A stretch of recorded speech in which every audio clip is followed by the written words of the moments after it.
दोस्तों, भारत सहित दुनिया भर में अनेक ऐसी गुफाएं मौजूद है जो लोगों के लिए आज भी आश्चर्य का विषय बनी हुई है। लेकिन भारत में आज भी एक ऐसी गुफा मौजूद है जिसका उल्लेख पुराणों तक में मौजूद है और यहाँ तक माना जाता है कि दुनिया के समाप्त होने का रहस्य भी इसी गुफा के गर्भ में छुपा हुआ है। उत्तराखंड के कुमाऊं मंडल में गंगोली हाट कस्बे में मौजूद एक रहस्यमयी गुफा है। इस गुफा से ऐसी मान्यताएं जुड़ी है जिनका उल्लेख पुराणों में भी किया गया है। गुफा के बारे में बताया जाता है कि इसमें दुनिया के समाप्त होने का भी रहस्य छुपा हुआ है। इस गुफा को पाताल भुवनेश्वर के नाम से जाना जाता है। पाताल भुवनेश्वर गुफा के बारे में कहा जाता है कि पांडवों ने इस गुफा के पास तपस्या की थी। यह गुफा जहाँ पूर्व में कई बार मिली तो कई बार खो गई। इस गुफा की खोज राजा ऋतुपर्णा ने की थी, जो सूर्य वंश के राजा थे और त्रेता युग में अयोध्या पर शासन करते थे। कंद पुराण में वर्णन है कि स्वयं महादेव शिव पाताल भुवनेश्वर में विराजमान रहते हैं और अन्य देवी देवता उनकी स्तुति करने यहाँ आते हैं। पुराण में यह भी वर्णन है कि राजा ऋतुपर्ण जब एक जंगली हिरण का पीछा करते हुए इस गुफा में प्रवेश किया तो उन्होंने इस गुफा के भीतर महादेव शिव सहित 33 कोटि देवताओं के साक्षात दर्शन किए थे। द्वापर युग में पांडवों ने यहाँ चौपड़ खेला। इसके बाद काफी समय तक लोगों की नजरों से दूर रहने के बाद इस रहस्यमयी गुफा की कलयुग में जगत गुरु आदि शंकराचार्य का ईस्वी सन 822 के आसपास इस गुफा से साक्षात्कार हुआ तो उन्होंने यहाँ तांबे का एक शिवलिंग स्थापित किया। इस गुफा की खास बात यह है कि इस गुफा में गणेश जी का सिर, जो उस कथा की याद दिलाता है जब भगवान शिव ने गणेश जी का सिर काट दिया था। यहाँ विराजित गणेश जी की मूर्ति को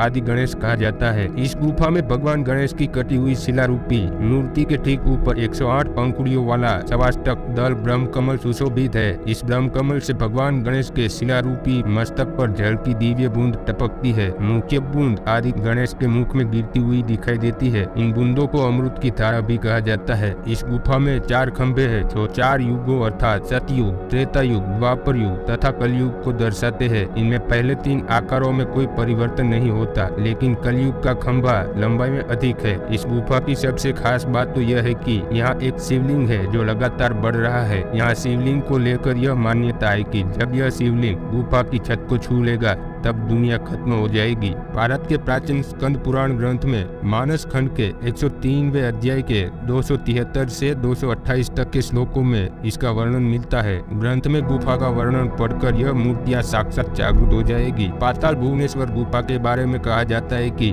इसमें भगवान शिव का निवास है। सभी देवी देवता इस गुफा में आकर भगवान शिव की पूजा करते हैं। पाताल भुवनेश्वर गुफा में एक साथ 4 धामों के दर्शन किए जा सकते हैं। ऐसी मान्यता है कि इस गुफा में एक साथ केदारनाथ, बद्रीनाथ, अमरनाथ के दर्शन होते हैं। इसे दुर्लभ दर्शन माना जाता है जो कि किसी अन्य तीर्थ में संभव नहीं होता। गुफा के अंदर हवन कुंड है। इस हवन कुंड के बारे में कहा जाता है कि इसमें जन्मेजय ने नाग यज्ञ किया था जिसमें सभी सांप भस्म हो गए थे। केवल तक्षक नाग ही बच गया जिसने राजा परीक्षित को काटा था। कुंड के पास एक सांप की आकृति जिसे तक्षक नाग कहा जाता है। इस गुफा के अंदर जाने पर संकरे रास्ते से जमीन के अंदर 8 से 10 फीट नीचे जाने पर गुफा की दीवारों पर कई ऐसी आकृतियां नजर आने लगती है जिसे देखकर आप हैरान रह जाएंगे। यह आकृति एक हंस की है जिसके बारे में यह माना जाता है कि यह ब्रह्मा जी का हंस है।